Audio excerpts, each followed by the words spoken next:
স্বীকৃতির পক্ষ থেকে আমাদের আজকের নিবেদন নিরূপ মিত্রের কনসালটেন্ট ভিখারি। প্রধান চরিত্রে ভিখারি এবং গিন্নি। শুরু হচ্ছে আমাদের আজকের নিবেদন কনসালটেন্ট ভিখারি।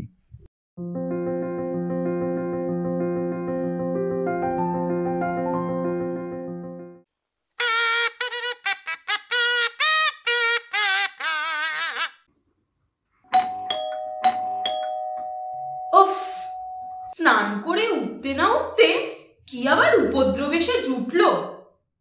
এখনো ঠাকুর পুজো হয়নি। কি ব্যাপার, কি চাই?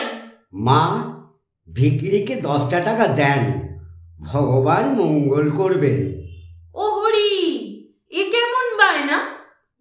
10 টাকা কেউ কি ভিক্ষে চায়? এই সকালবেলা 10-10টা টাকা খসলে নেহাতি অমঙ্গল। আমি তো আপনার মঙ্গলের কথা বলিনি মা। ভিক্ষাদানে মঙ্গল একমাত্র গ্রহিতার, দাতার তো লস হবেই। আচ্ছা, বড় বড় কথা বলছো, অথচ ভিক্ষে চাইতে তোমার লজ্জা হলো না? লজ্জা সম্পূর্ণ ত্যাগ না করলে নাগা সন্ন্যাসী বা ভিখারি হওয়া যায় না মা। ঠাকুর রামকৃষ্ণ বলে গেছেন না, লজ্জা ঘৃণা ভয় 3 থাকতে নয়। ও বাবা, ঠাকুর রামকৃষ্ণের বাণীও তোমার জানা আছে? কেন থাকবে না? এটা ইনফরমেশন টেকনোলজির যুগ, সবাইকে খবরাখবর রাখতে হয়। এই লাইনে আছি বলে মুখ্য থাকতে হবে মা। তাই বলে একেবারে 10 টাকা ভিক্ষে চাইবে? কি করব মা, যা ইনফ্লেশন, সংসার চালাতে এটাই লোয়েস্ট ডিনোমিনেশন। ওর কমে চলে না মা। বলো কি? দেখবেন সর্বত্র ভিখিরিরা আজকাল 2 টাকা 5 টাকা রিফিউজ করছে। আমাদের হ্যাভনর্স ইউনিয়ন রেট বেঁধে দিয়েছেন মা। 10-এর কম নিলে ইউনিয়ন মেম্বারশিপ কাটা যাবে মা। তাছাড়া 10-এর কম নিলে কি আমাদের পেস্টিজ থাকে বলুন? ও তাই দেখছি। তা দেখো বাপু, আমিও ঠিক করেছি ক্যাশে ভিক্ষে না দিয়ে কাইন্ডে দেব। কাইন্ডে? হ্যাঁ। কাইন্ডেও তো কাইন্ডনেস। ওহো, তেমন হলে কনসিডার করতে পারি। এই না, 5 টাকা দিচ্ছি। বাহ। যাও, এই 5 টাকা দিয়ে একটা মিও আমরের কেক কিনে খাও। আর কত কেক খাবো মা? মানে? আগে কিছুটা সস্তা হয় বলে আপনার মতো কেউ কাইন্ডেতেই সারতে চায়, কিন্তু মা সকাল থেকে 5টা কেক খাওয়া হয়ে গেছে, এবারে পেট ছেড়ে দেবে। কি সর্বনাশ! ভরা পেটে ভিক্ষে? তুমি তো দেখছি ভিক্ষের এথিক্সটার হেনস্থা করে ছাড়লে। মা, শুধু পেট ভরলে কি ভিক্ষের প্রয়োজন ফুরোয়? ভবিষ্যতের জন্য সঞ্চয় করতে হবে না? কি কেলেঙ্কারি! সঞ্চয় করতেও পরের টাকা? ছি, কাউকে পর ভাবতে নেই। পর ভাবে না বলেই তো এদেশ ভরে এমন ব্যাপক তোলা আদায়ের ব্যবস্থা গড়ে উঠেছে। তাছাড়া শ্রী শ্রী মা তো বলেছেন, কেউ পর নয়, জগৎ তোমার। ওরে বাবা, এমন জ্ঞান পাপী ভিখিরি তো আমি জন্মেও দেখিনি। মা, স্বয়ং কার্ল মার্কস বলেছেন, হ্যাভনর্সদের উচিত হ্যাভদের কাছ থেকে কেড়ে নেওয়া।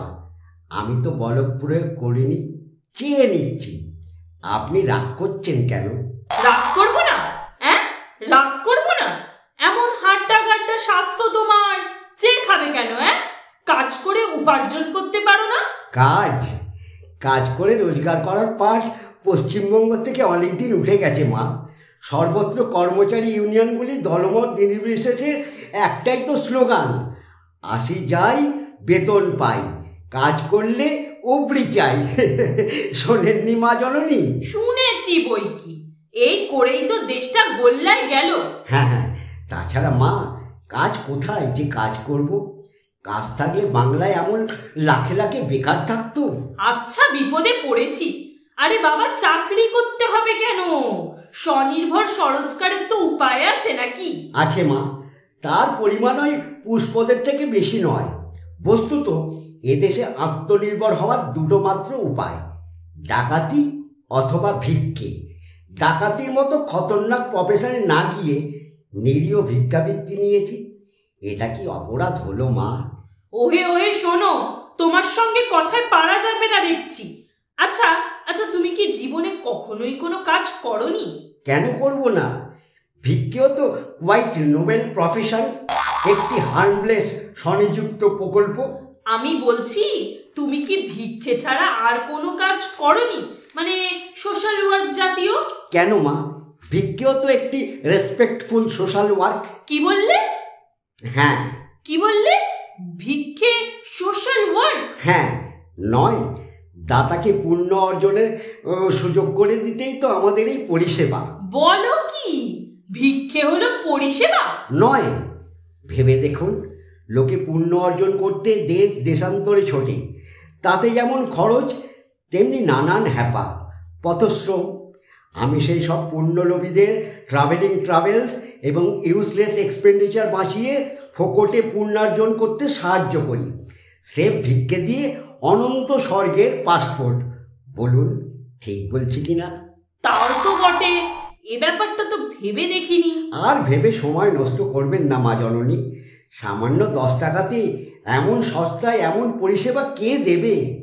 তাছাড়া আমাদের এই যে ভিক্ষের সপক্ষে কনভিন্সিং সওয়াল, এই মার্কেটিং টেকনিক সম্পর্কে জানকারি, তার কনসালটেন্সি ফিস দেবেন না?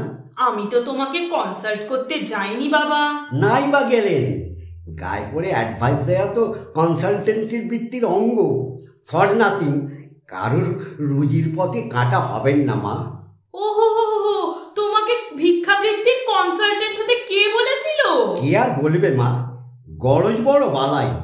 দেখছেন না, একদিন যারা পুঁজিপতিদের কালো হাত ভেঙে দাও, গুঁড়িয়ে দাও বলে চেঁচাতো, আজ তারা ল্যাজিয়ে গোপরে হয়ে পুঁজিবাদী ভজনায় ভিক্ষের ঝুলি কাঁধে দৌড়ে দৌড়ে ঘুরছে।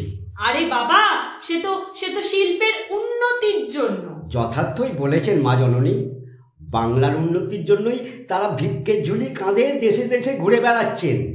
তাহলে দেখুন মা, দেশোন্নতি চান বা আত্মোন্নতি, ভিক্ষের কোনো বিকল্প নেই। ওরে বাবা, হাত ধরিয়ে দিলে সকাল সকাল। নাও নাও নাও, 10 টাকা নাও। এটা ভিক্ষে বাবদ, কনসালটেন্সি ফি বাবদ আরো 20 দিতে হবে মা। কি বললে? বেশ বেশ, তোমার হাত থেকে রেহাই পাওয়ার জন্য নাও আরো 20 দিচ্ছি। সব শুদ্ধ 30 টাকা গচ্চা গেল সকাল সকাল। গচ্চা বলবেন না মা, এ আপনার আশীর্বাদ। তাই হোক তাই হোক, আশীর্বাদ নিয়ে বিদেয় হও।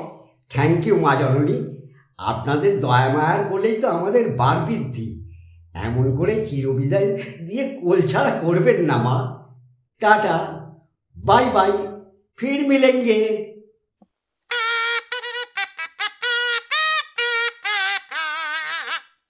শুনছিলেন কনসালটেন্ট ভিখারি।